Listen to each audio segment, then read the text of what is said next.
नमस्कार।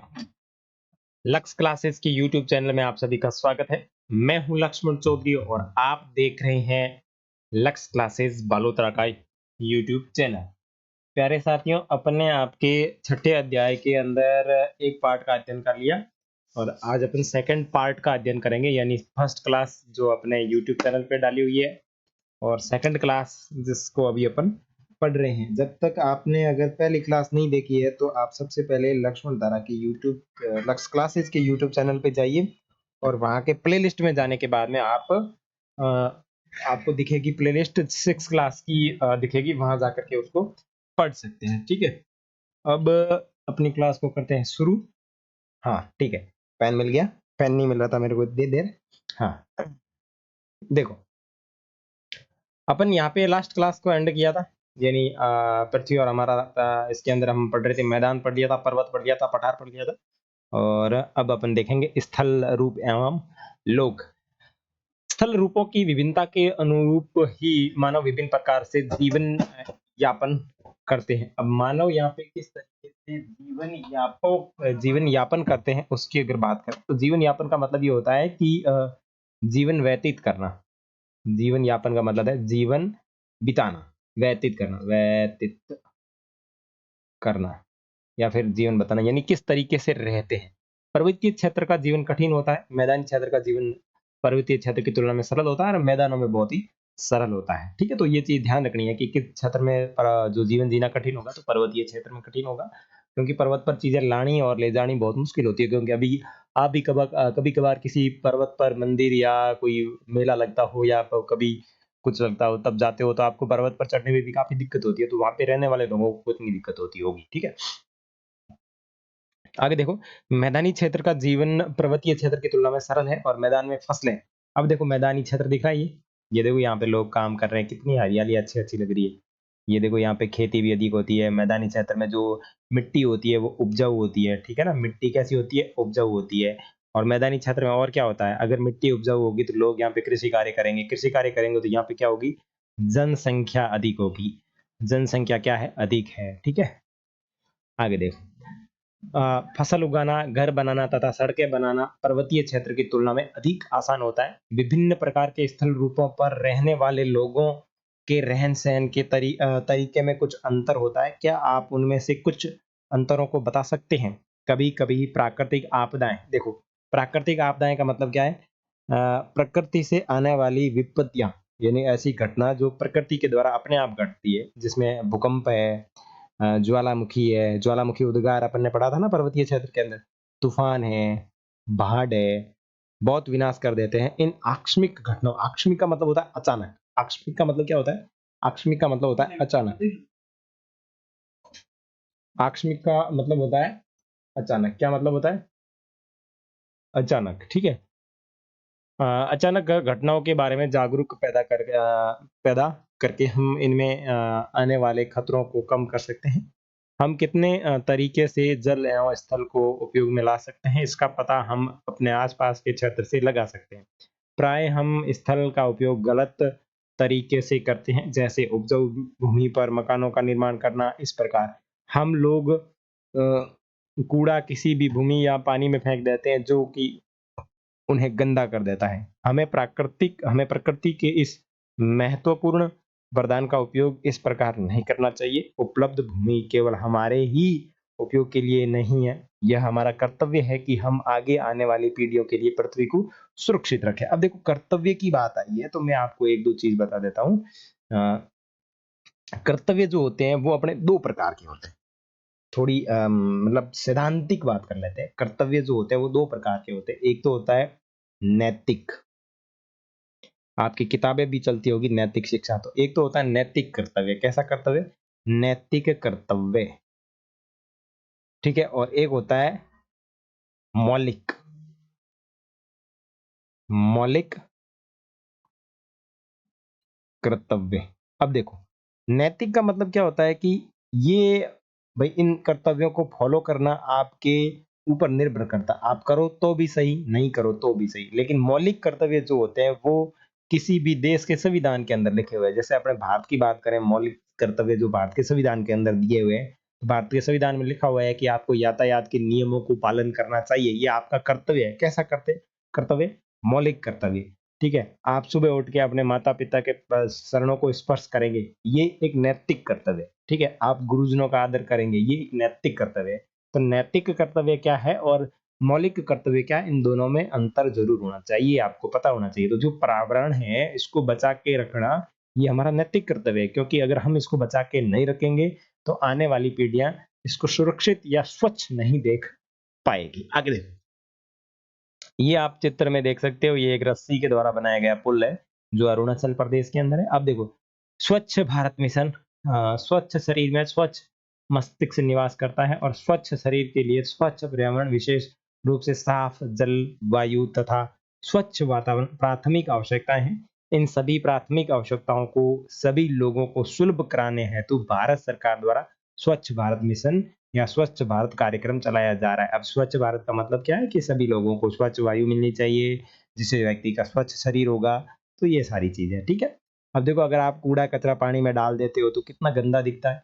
देखो, कभी भी आपको नदी में पानी, जो साफ नदी हो, उसके अंदर कूड़ा कचरा नहीं डालना चाहिए।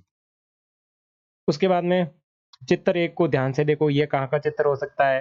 ये तो आपके रेगिस्तान का हो सकता है। रेगिस्तान में कहाँ पे? आपके जैसलमेर का चित्र है।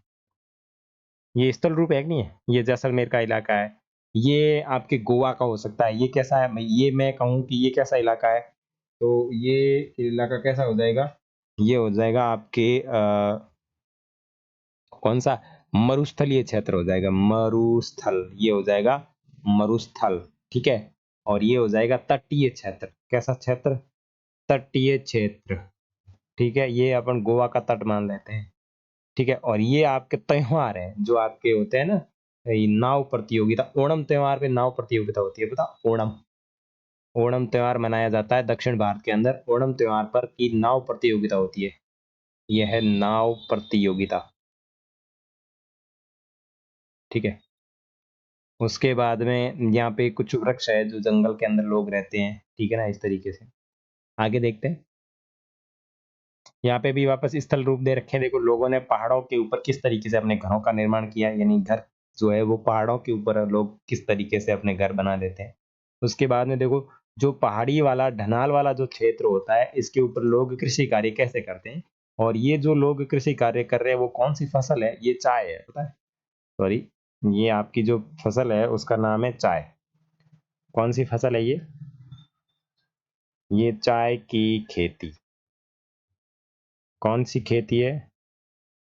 चाय की खेती है। कौन सी खेती है? चाय की खेती है, ठीक है ना। ये चाय की खेती है। उसके बाद में देखो, मैदानी और पठारी क्षेत्र में, क्षेत्र के अंदर लोग घर किस तरीके से बना के कृषि कार्य करते हैं। देखो, ये मैदानी क्षेत्र है, ये मैदानी क्षेत्र है। सॉरी, ये पठारी क्षेत्र हो गया, ये मैदानी क्षेत्र हो गया। यहाँ पे लोग अपना कृषि कार्य की कैसे करते हैं, कैसे अपना जीवन यापन करते हैं, आप देख सकते हैं। अब देखो, ये जलीय क्षेत्र है, बसाव से संबंधित कोई नदी पहाड़ में डूब गया होगा। और ये देखो, ये पहाड़ी क्षेत्र है। फिर पहाड़ी क्षेत्र के अंदर लोग देखो किस तरीके से घर बना के रहते हैं, किस तरीके से पशुपालन करते हैं। और उसके बाद में ये बर्फीला क्षेत्र है जहाँ पे बर्फ ही बर्फ जमी रहती है, ठीक है ना। बस, ये था आपका पाठ जो कंप्लीट हो गया है चित्रों के माध्यम से। प्रमुख स्थल रूप कौन कौन से हैं? देखो, स्थल रूप कौन कौन से हो गए आपके? पर्वत, पठार, ये सारे आपके स्थल रूप हो गए। कौन कौन से हो गए? पर्वत हो गए, पठार हो गए, और कौन सा हो गया? पर्वत हो गया, पठार हो गया, और कौन सी चीज हो गई? पर्वत, पठार और पर्वत, पठार और मैदान, और मैदान हो गया, ठीक है। पर्वत हो गया, पठार हो गया, मैदान हो गया, ये सारी चीजें आपके आज हो गई। नेक्स्ट बात करते हैं। पर्वत और पठार में क्या अंतर है? देखो, पर्वत जो होता है उसकी जो ये भाग होता है, एक तो होता है नुकीला भाग। कैसा भाग होता है? नुकीला भाग। और आधार जो होता है वो होता है चौड़ा। आधार बड़ा होता है, ठीक है। और पठार जो होता है वो ऊपर से क्या होता है? सपाट होता है, ठीक है ना। पर्वतों के विभिन्न प्रकार कौन से हैं? तो मैंने आपको ऑलरेडी बता रखे पर्वतों के प्रकार कौन से हैं, जिसके अंदर ज्वालामुखी वाला बताया था, ठीक है। और वलन प्रक्रिया वाला बताया, तो ये सारे प्रकार इसमें आ जाएंगे। मनुष्य के लिए पर्वत किस प्रकार उपयोगी? देखो मनुष्य पर्वत के लिए सिर्फ किस प्रकार उपयोगी है? मनुष्य सिर्फ भ्रमण के लिए पर्वत पर जाता है, ठीक है। मैदानों का निर्माण किस प्रकार होता है? तो मैदानों का निर्माण होता है नदियों के अवसाद, नदियों के निक्षेपण, निक्षेपण के द्वारा, नदियों के निक्षेपण के द्वारा मैदानों का निर्माण होता है, ठीक है।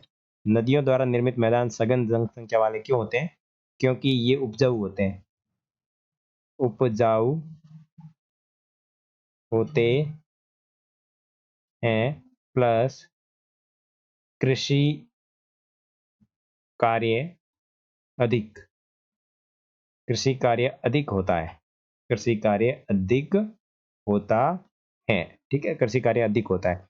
पर्वतों में जनसंख्या कम निवास क्यों करती है? क्योंकि पर्वत जो है वो रहने के लिए एक तो अनुकूल नहीं है, रहने के लिए अनुकूल नहीं है,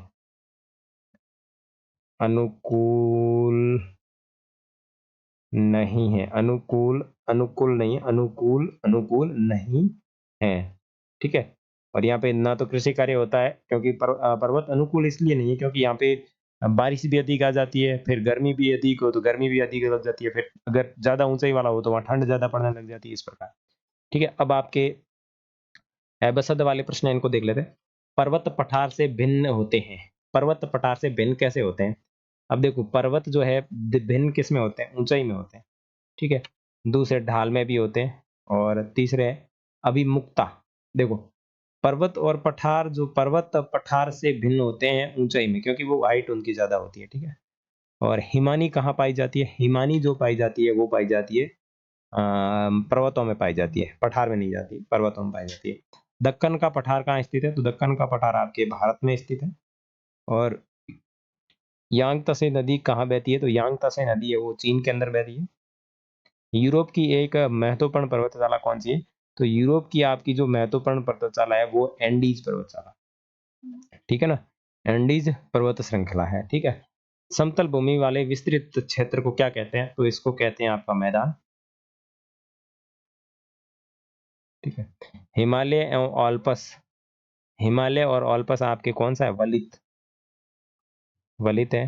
और कहाँ खनिज अधिक मिलता है? तो देखो खनिज आपके मिलता है पठारी क्षेत्र में, पठारी क्षेत्रों में खनिज अधिक मिलता है। पर्वतों का क्रम, देखो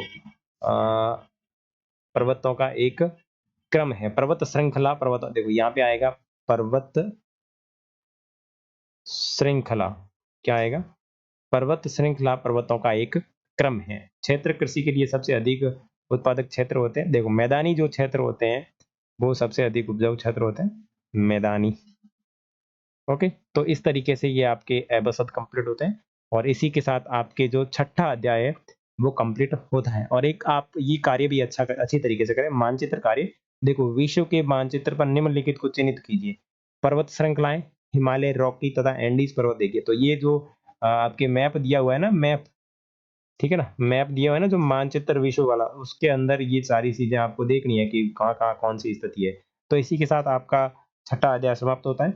मिलेंगे आपके 7वें अध्याय में, तब तक के लिए जय हिंद।